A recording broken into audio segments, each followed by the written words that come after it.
Welcome back, ladies and gentlemen. My name is StoneMountain64, and this is Jet Lessons, episode number 2.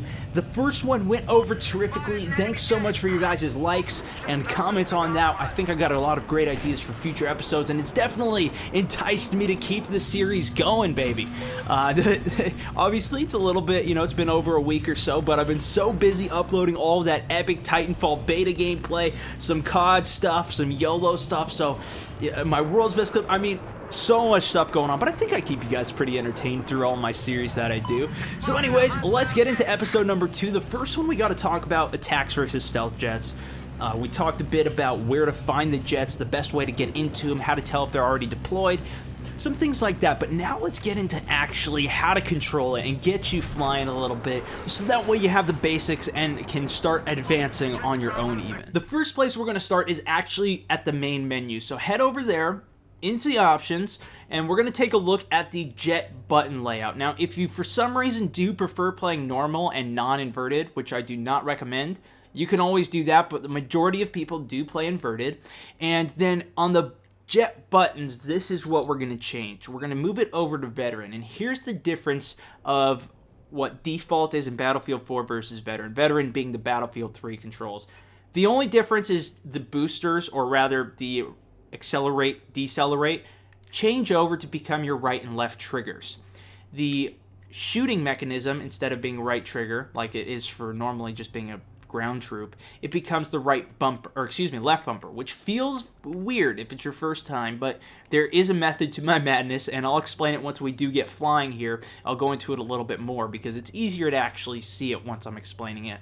And on top of that, it changes your countermeasure to only being down on the D-pad. Now, this is a little bit different. Back in Battlefield 3, the right bumper was to deploy that countermeasure, that being flares or something, but now the right bumper is to spot. So that's kind of the main difference between Battlefield 3 and Battlefield 4. In terms of default to veteran, like I said, it's going to be your accelerate, decelerate, becoming your right and left trigger, the left bumper being to shoot, and down on the D-pad being your only way to deploy countermeasure. But do you really need more than one way to deploy countermeasure? I don't think so. I think down on the D-pad is something that's okay to use. You can take your finger off your left stick to use it, and like I said, we'll get more into that in a second, so let's get into piloting. Now, moving over the left stick, I can choose between where I want to deploy, as I kind of went over in the last one, and then the right stick allows you to choose your vehicle. So we have the Warthog here, which is the attack jet. We kind of went over that also in the first episode, but this is always the icon. Regardless of what attack jet it is, that's the icon for it. We're going to be starting out in the stealth jet, though.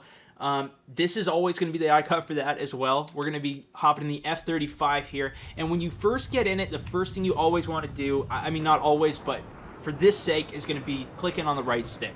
The right stick is your main mechanism to get to third person, and this is why I advise people to start in core game modes, because it allows you to use that third person perspective. Not only does it make it easier to actually see what's happening when you're trying to learn to fly, but it also allows you to see a lot more actual area around you. You can see you can stay on your target easier, essentially, which is also going to be helping you for the next episode when we go into chasing people down and killing them. But in this one, let's start out with the basic controls here. So essentially we have, like I said, right and left trigger, speed up, decelerate, but we're not going to do that first. Without pushing anything, you're going to go a constant speed, right? And that's all right, but if you look, most people will probably start by trying to use the left stick to turn, how they kind of do in playing, but look how ineffective that turn is. You're not doing anything with that. So you got to look, okay, you push forward and backward on the that same left stick that I'm using to just turn like this a little bit. Here, let me avoid the side. That left stick, only thing it does is give you that precision aiming, which we'll use for dogfighting. But the right stick is where we see all of the movement here. When you're starting on this, only use the right stick. So we can forget about the left stick for now until we get a little bit more advanced. And you have essentially this pulling down and going up, and then pushing up and going down. That is your main turning. That's what gives you the most movement while you're flying, right? So the way to turn is what you saw me do just right there. You tilt over to your side and then pull down. Right, look how much sharper that turn is. I can do a very sharp 360 and then level back out You can spin around doing barrel rolls. There's a variety of things you can do, but leaning on your side and then pulling down is the main mechanism for turning. That's just how jets work. It's a weird thing, especially if you've never done it before, but once you get into it and get some practice with it, you've got it golden. Now we're going to talk a little bit more about incorporating speed into your turns.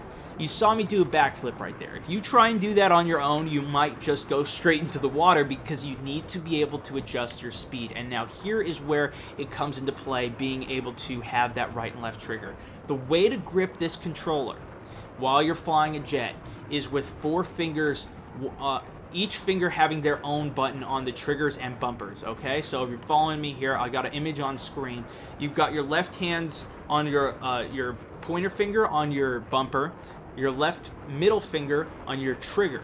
So you're actually going to have to use your middle fingers on your trigger, which feels a bit weird, but like I said, once you get used to it, you're going to have so much more control. It's just like having an extra button on the bottom when you're playing with scuff controllers. You know, people pay $150 or whatever for scuff controllers so they can have 2 extra buttons to have jump or whatever. This is the same thing. You always have control over shooting, you always have control over your speed, you always have control over accelerating, and you can tag people as well all the time. Now, this used to be you're deploying your countermeasure, but at the same time, like I mentioned at the beginning, you can just push down on the D-pad, taking your finger off of that left stick, which originally, I mean, all it does is give you a little bit of minor precision, right?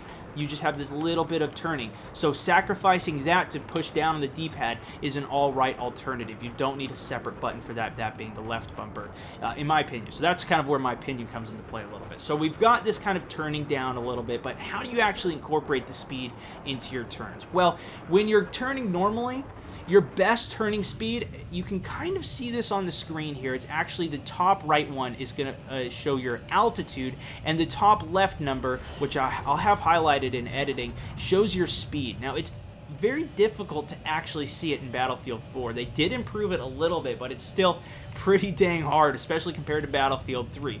But the speed you want to maintain is 310, about anywhere from 300 to 320. I usually go at about 310 if I can maintain it.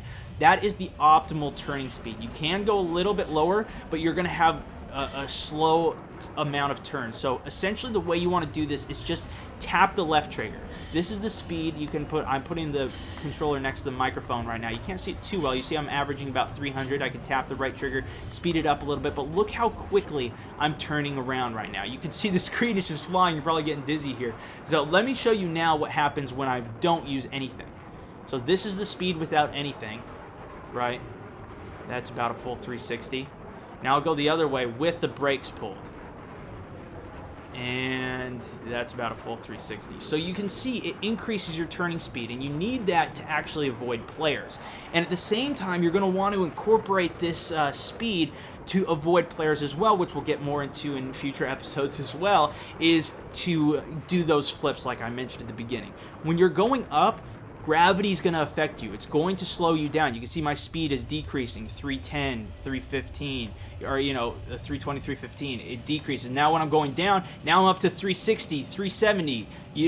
Gravity actually affects you in this game. And like I just mentioned, you need to maintain that 310 turning speed if you want to have the sharpest turns. Same thing goes with aerial. So when I'm going up here, I'm holding down the right trigger so I don't go over that 310. If I start going up to 350 or faster, then it becomes even harder to get those turns. Look how slow I turn while I'm jet boosting, right? If you click it on the right stick, that's your boost. So that's the mentality you want to have. You want to keep that 310 turning speed if you're going to be trying to turn. You just idle going flat at 345, about 350. So if you can manage your speed using those right and left triggers, which is why I think it's so important. So I want to talk about this a little bit more too. If I'm going to be pushing forward and backward using the left stick, forwards and backwards on the left stick is actually to speed up and slow down on the default controls. That means I'm also going to be altering this. Why does that matter? Well, when you're aiming precise like this, like you see me trying to shoot this guy right here, it's so hard to do that while adjusting your speed, pushing forwards and backwards on that left stick, while at the same time doing the minute left and right adjustments. That's why it's so important to have it as your triggers, because then you can still adjust your speed. If you're doing a backflip trying to adjust your speed and adjust your minor right and left movement all with the same stick, you're going to have a lot of trouble. You can't decelerate and aim. I mean, it's too, you can do it. You absolutely can do it. but that's why I think it's more beneficial to have it as your separate triggers, right? So increasing your speed while you're going up, decelerating, holding the left trigger, I'm holding it right now, and look at how sharp that barrel roll is. Right now, look at without doing anything. I'm not going to hold anything, and you start coming downwards, you might crash. If you're too low, you're going to go down.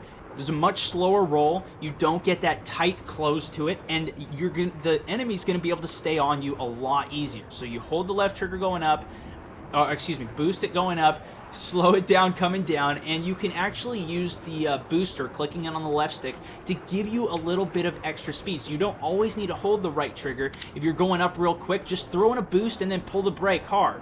You know, you can flip around over this way, and we'll get into a lot more of the advanced tactics. I have a lot of really cool stuff to share with you guys, but that's kind of what I wanted to go over in this one. So get a good feel for maintaining that turning speed while you're going up, while you're turning in any direction. You can mess with it, try and find your own strategies out, but let me know if this helped you out with a like or comment down below, guys. I think I talked about a lot of stuff. Hopefully it wasn't too advanced here for your first kind of lesson getting introduced into this. If you did enjoy it, don't forget to drop a like. Like I said, subscribe if you are new, and check out my other videos. This is loadout 64 signing out. See you next time, ladies and gentlemen.